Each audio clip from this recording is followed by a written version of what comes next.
Hello दोस्तों, आप सभी का स्वागत है हमारे क्रैक जनरल नॉलेज एग्जाम में। दोस्तों, एक बहुत बड़ी खुशखबरी उत्तर प्रदेश सरकार ने पुलिस वैकेंसी को लेकर दी है, जिसमें 60,244 पदों का कुल सृजन किया गया है। तो आइए हम लोग नोटिस को देखते हैं। इसमें जो है आपको अनारक्षित यानी जनरल के जो सीट है 24,102 हैं। उसके बाद EWS के 6,024 हैं। अन्य पिछड़ा वर्ग के 16,264 और जो है आपको अनुसूचित जाति यानी SC की जो है 12,650। उसके बाद आपको ST की जो है 1,204 सीटें हैं। यानी कुल मिलाकर आपको 60,244 पदों पर यह वैकेंसी देखने को मिल रही है। आइए आगे बात करते हैं। इसमें आरक्षित नागरिक पुलिस के पद पर भर्ती हेतु पुरुष एवं महिला अभ्यर्थी जो है दोनों पात्र होंगे। आइए आवेदन की तिथि देखते हैं। इसमें ऑनलाइन आवेदन की तिथि जो है आपको 27/12/2023 से ये शुरू होगी और लास्ट डेट आपको 16/1/2024 तक दिया गया है, जिसमें शुल्क समायोजन एवं आवेदन में संशोधन की अंतिम तिथि 18/1/2024 तक रखी गई है।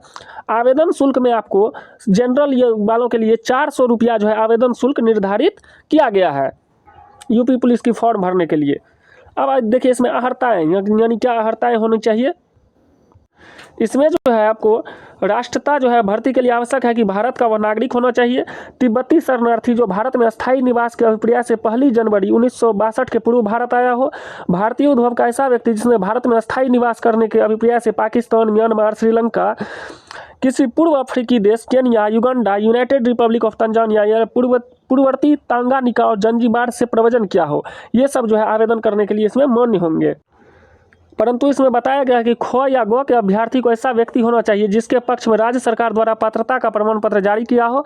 परंतु यह और कि श्रेणी ख के अभ्यर्थी जो है उनसे यह अपेक्षा की जाएगी कि वह पुलिस उप महानिरीक्षक अभिसूचना शाखा उत्तर प्रदेश से पात्रता का प्रमाण पत्र प्राप्त कर लें। यदि कोई अभ्यर्थी उपयुक्त श्रेणी ग के अंतर्गत आता है तो पात्रता का प्रमाण पत्र 1 वर्ष से अधिक अवधि के लिए जारी नहीं किया जाएगा और ऐसे अभ्यर्थी को 1 वर्ष की अवधि के आगे सेवा में इस शर्त पर रहने दिया जाएगा कि वह भारत की नागरिकता को प्राप्त कर ले। आइए अब आगे देखते हैं। इसकी जो है शैक्षणिक अहर्ता यानी क्या होनी चाहिए। देखिए शैक्षणिक अहर्ता में कहा गया है भारत में विधि द्वारा स्थापित बोर्ड द्वारा 10वीं एवं 12वीं कक्षा उत्तीर्ण या सरकार द्वारा मान्यता प्राप्त या उसके समकक्ष होनी आवश्यक है। आवेदन करते समय अभ्यर्थी को अपेक्षित शैक्षणिक अहर्ता अवश्य धारित करनी चाहिए तथा उसकी अंक तालिका अथवा प्रमाण पत्र तत्समय उसके पास उपलब्ध होनी चाहिए। अपेक्षित शैक्षणिक अहर्ता हेतु परीक्षा में सम्मिलित हुए एपियर्ड अथवा सम्मिलित होने वाले एपियरिंग अभ्यर्थी पात्र नहीं होंगे। यानी एपियरिंग कैंडिडेट्स में आपको बोल दिया गया है डायरेक्ट कि वह इसके लिए पात्र नहीं होंगे जो एपियरिंग वाले हैं। आगे आइए देखते हैं। आवेदन पत्र में प्रदर्शित शैक्षणिक अहर्ता की यथार्थता, शुद्धता एवं समकक्षता को सिद्ध करने के लिए अभिलेखीय साक्ष्य प्रस्तुत करने का दायित्व अभ्यर्थी पर होगा।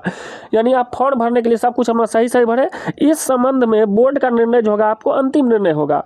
अब चलिए आगे देखते हैं। इसमें अधिमानी अहर्ता जो है यह जो है आपको DOEACC या NIELT सोसाइटी से कंप्यूटर में O स्तर का प्रमाण पत्र प्राप्त किया हो या प्रादेशिक सेना में न्यूनतम 2 वर्ष की अवधि तक की सेवा की हो या राष्ट्रीय कैडेट कोर NCC में आपको B प्रमाण पत्र जो प्राप्त किया हो वह इसके लिए भी एलिजिबल होंगे।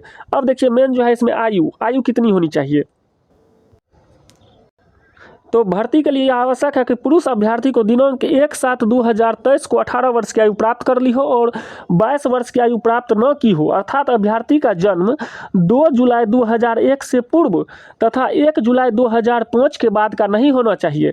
ऐसा ही सेम महिला अभ्यर्थी के लिए है कि महिला अभ्यर्थी ने दिनांक 1/7/2023 को 18 वर्ष की आयु प्राप्त कर ली हो और 25 वर्ष की आयु प्राप्त न की हो, अर्थात अभ्यर्थी का जन्म 2 जुलाई 1998 से पूर्व तथा 1 जुलाई 2005 के बाद का नहीं होना चाहिए। अब देखिए अन्य पिछड़ा वर्ग जो है या अनुसूचित जातियों, अनुसूचित जनजाति और ऐसी अन्य श्रेणी के अभ्यर्थियों को केवल जो उत्तर प्रदेश के मूल निवासी हैं उन्हें ही अधिकतम आयु सीमा में छूट दी जाएगी। यानी जो जनरल से आते हैं उनको जो है आयु सीमा में छूट नहीं दी जाएगी अदर स्टेट के कैंडिडेट को। अब देखिए ये देखते हैं अभ्यर्थी का चरित्र जो है अभ्यर्थी का चरित्र ऐसा होना चाहिए कि वह सरकारी सेवा में सेवा योजन के लिए सभी प्रकार से उपयुक्त हो। नियुक्त पदाधिकारी द्वारा इस संबंध में अपना समाधान देना है।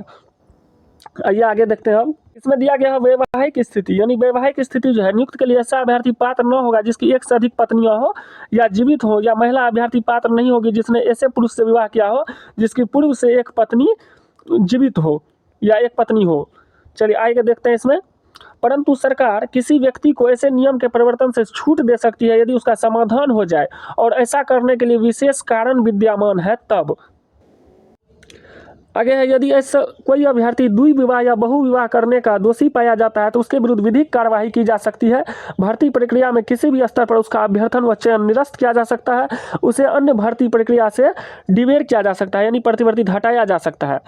अब आइए इसमें देखते हैं शारीरिक स्वस्थता। शारीरिक स्वस्थता में कहा गया है कि अभ्यर्थी जो है मानसिक और शारीरिक दृष्टि से उसका स्वास्थ्य अच्छा न हो और वह किसी ऐसे शरीर से दोष मुक्त न हो तो वह अपने कर्तव्यों का दक्षतापूर्वक पालन करने में उससे बाधा पड़ने की संभावना है, यानी आप शारीरिक रूप से पूरी तरह से फिट होना चाहिए। अब आगे आइए देखते हैं भर्ती प्रक्रिया। भर्ती प्रक्रिया में आपको दिया हुआ है यह चयन उत्तर प्रदेश पुलिस आरक्षी तथा मुख्य आरक्षी सेवा नियमावली 2015 यथा संशोधित उत्तर प्रदेश पुलिस आरक्षी तथा मुख्य आरक्षी सेवा प्रथम संशोधन नियमावली 2017 समय समय पर यथा संशोधित के अधीन किया जाएगा। यह नियमावली बोर्ड की वेबसाइट http://uppppgov.in पर उपलब्ध है। आगे आइए अब लिखित परीक्षा के बारे में देखते हैं। लिखित परीक्षा में कहा गया है कि ऐसे अभ्यर्थियों जिनके आवेदन पत्र प्रथम दृष्टि सही पाए जाएंगे वे ऑफलाइन लिखित परीक्षा में, इनकी परीक्षा जो होगी वो ऑफलाइन होगी। ऑफलाइन लिखित परीक्षा में सम्मिलित होने की अपेक्षा की जाएगी। लिखित परीक्षा में जो है वस्तुनिष्ठ प्रकार के प्रश्न पत्र को रखा जाएगा। लिखित परीक्षा कितने अंकों की होगी? 300 अंकों की होगी, जिसकी समयावधि 2 घंटे होगी। इस लिखित परीक्षा में 4 विषय होंगे, जिसमें सामान्य ज्ञान होंगे, आपको जीके, सामान्य हिंदी होंगे, संख्यात्मक एवं मानसिक योग्यता होंगी, मानसिक अभिरुचि, बुद्धिमत्ता एवं तार्किक क्षमता होगी। अभ्यर्थियों को लिखित परीक्षा में गलत उत्तर देने के लिए ऋणात्मक अंक प्रदान किए जाएंगे। इस लिखित परीक्षा में कुल 150 प्रश्न होंगे, जिनमें प्रत्येक सही उत्तर के लिए 2 अंक निर्धारित हैं तथा गलत उत्तर के लिए 0.5 ऋणात्मक अंक प्रदान किए जाएंगे, यानी 150 गुना 2 यानी 300 नंबर की आपकी परीक्षा होगी और गलत उत्तर करने पर आपको 0.5 नंबर काटा जाएगा।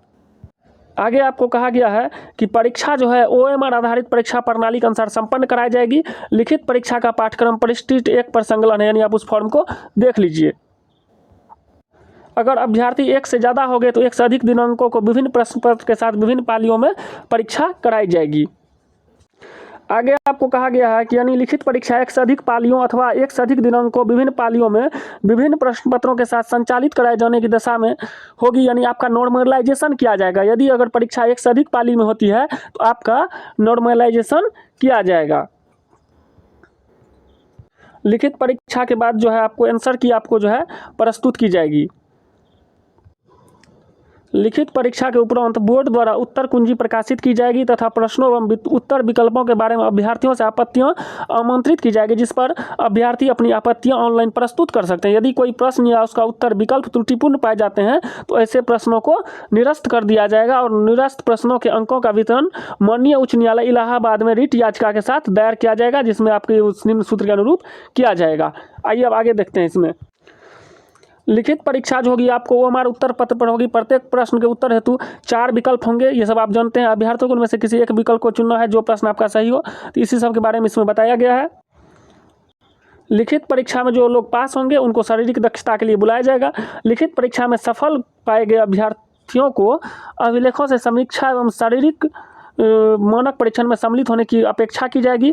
कुल रिक्तियों की संख्या के दृष्टिगत रखते हुए बोर्ड द्वारा योग्यता के आधार पर राज्य की आरक्षण नीति के अनुसार इस परीक्षण के लिए बुलाए जाने वाले अभ्यर्थियों की संख्या का विनिश्चय किया जाएगा। आइए अब आगे देखते हैं। इसमें आगे है आपका शारीरिक मानक परीक्षण। शारीरिक मानक परीक्षण जो पुरुष अभ्यर्थियों के लिए न्यूनतम शारीरिक मानक निम्नवत हैं। ऊंचाई जो है आपको 168 सेंटीमीटर होना चाहिए। समान अन्य पिछड़ा वर्ग या अनुसूचित जाति के पुरुष अभ्यर्थियों के लिए न्यूनतम ऊंचाई है 168 सेंटीमीटर। अनुसूचित जनजाति के पुरुष अभ्यर्थियों के लिए 160 सेंटीमीटर होना चाहिए। सीना जो है आपको समान या अन्य पिछड़े वर्गों और अनुसूचित जनजातियों के अभ्यर्थियों के लिए न्यूनतम सीने का माप 79 सेंटीमीटर और बिना फुलाने पर और कम से कम 84 सेंटीमीटर फुलाने पर, यानी 79 सेंटीमीटर आपका नॉर्मल होना चाहिए और फुलाने के बाद 84 सेंटीमीटर होना चाहिए। लेकिन अनुसूचित जनजाति को 77 सेंटीमीटर और फुलाए जाने पर 82 सेंटीमीटर होना चाहिए। न्यूनतम 5 सेंटीमीटर सीना फुलाना जो है आपको अनिवार्य है। अब महिला अभ्यर्थी को देखिए, महिला अभ्यर्थी के लिए जो है न्यूनतम ऊंचाई जो है 152 सेंटीमीटर होना चाहिए, और सामान्य और अन्य पिछड़ा वर्गों के लिए और अनुसूचित जनजाति के महिला अभ्यर्थियों के लिए न्यूनतम ऊंचाई 147 सेंटीमीटर होना चाहिए। वजन जो है महिला अभ्यर्थियों का न्यूनतम वजन 40 किलोग्राम रखा गया है। अभिलेखों की समीक्षा एवं शारीरिक मानक परीक्षण की विस्तृत प्रक्रिया का निर्धारण जो है आपको बोर्ड द्वारा किया जाएगा। इसे यथा समय बोर्ड की वेबसाइट पर अभ्यर्थियों को सूचनार्थ प्रदर्शित किया जाएगा। शारीरिक दक्षता परीक्षण यानी फिजिकल इफिशिएंसी टेस्ट यानी पीईटी जो आपका होगा वह अभिलेखों की संवीक्षा एवं शारीरिक मानक परीक्षण में सफल पाए गए अभ्यर्थियों से शारीरिक दक्षता परीक्षा में सम्मिलित होने की अपेक्षा की जाएगी।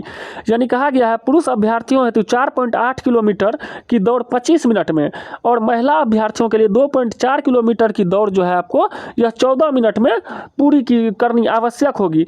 जो अभ्यर्थी दौड़ को पूरी नहीं कर सकेंगे वह यहाँ पर निरस्त कर दिए जाएंगे। अब आगे देखिए, कहता है चयन तथा अंतिम योग्यता सूची। ये जो आपका बनेगा शारीरिक दक्षता में परीक्षण में सफल पाए गए अभ्यर्थियों में से बोर्ड लिखित परीक्षा में प्रत्येक अभ्यर्थियों द्वारा प्राप्त अंकों के क्रम के अनुसार प्रत्येक श्रेणी के अभ्यर्थियों के लिए चयन आरक्षण सूची नीति को दृष्टिगत रखते हुए तैयार करेगा और इसमें जो है निर्धारित प्रक्रिया के अनुसार इसे प्रदर्शित किया जाएगा। आगे कहा गया है 2 या 2 से अधिक अभ्यर्थियों को अगर अंक समान हो जाएगा तो जो उसमें ज़्यादा एज वाले रहेंगे उसको वरीयता प्रदान की जाएगी। इसमें आपको स्पष्ट रूप से लिख दिया गया है यदि इसके बाद यदि 2 या 2 से अधिक अभ्यर्थियों का अंक समान हो तो अधिक आयु वाले अभ्यर्थियों को अधिमान प्रदान किया जाएगा। यदि उपयुक्त विचारों के बाद भी 2 या 2 से अधिक अभ्यर्थियों का एक अंक समान आ जाता है तो अधिमानता के अवधारण हाई स्कूल प्रमाण पत्र में उल्लिखित उनके नामों एवं अंग्रेजी वर्णमाला के क्रम के अनुसार किया जाएगा। अब देखिए आयु आरक्षण व आयु सीमा में छूट, आरक्षण एवं आयु सीमा में छूट जो है लंबत एवं क्षेत्रीय आरक्षण केवल उत्तर प्रदेश के मूल निवासी को ही मिलेगा। जो उत्तर प्रदेश से बाहर के हैं उनको यह नहीं मिलेगा छूट, चाहे आपको एससी रहे, एसटी रहे, ओबीसी रहे, ईडब्ल्यूएस रहे, यह सबको उसी में मिलेगा छूट जो उत्तर प्रदेश के मूल निवासी हैं या स्वतंत्रता संग्राम के सेनानी हैं। यदि भूतपूर्व सैनिकों की आयु सेना में कई सेवा अवधि उनके वास्तविक आयु घर से घटाने पर निर्धारित आयु सीमा से 3 वर्ष से अधिक नहीं होनी चाहिए।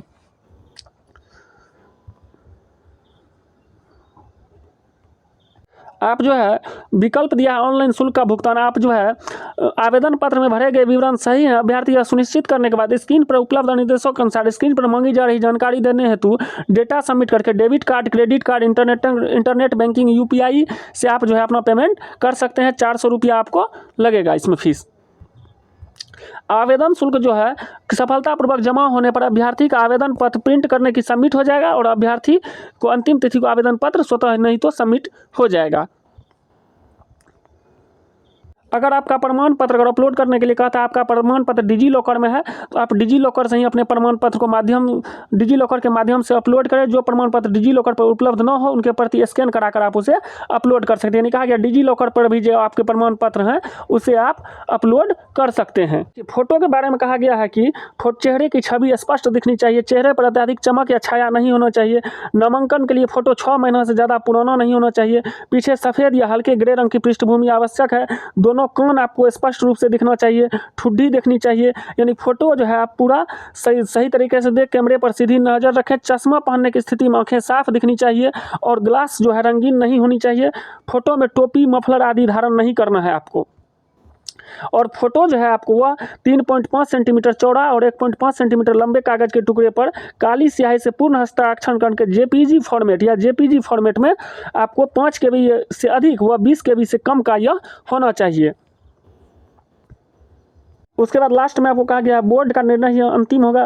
अभ्यर्थी की पात्रता, आवेदन पत्रों को स्वीकार अथवा अस्वीकार करने, मिथ्या जानकारी के लिए शांति चयन के तरीके, परीक्षाओं के आयोजन एवं परीक्षा केंद्रों के आवंटन संबंधी सभी मामले में बोर्ड का निर्णय जो है आपको अंतिम निर्णय एवं बाध्यकारी निर्णय होगा। इस संबंध में कोई पत्राचार स्वीकार नहीं होगा। दोस्तों यह जानकारी आपको कैसे लगी हमें कमेंट्स में ज़रूर बताइएगा। अगर वीडियो पसंद आए तो मेरे चैनल को लाइक एंड सब्सक्राइब जरूर कीजिएगा। जय हिंद।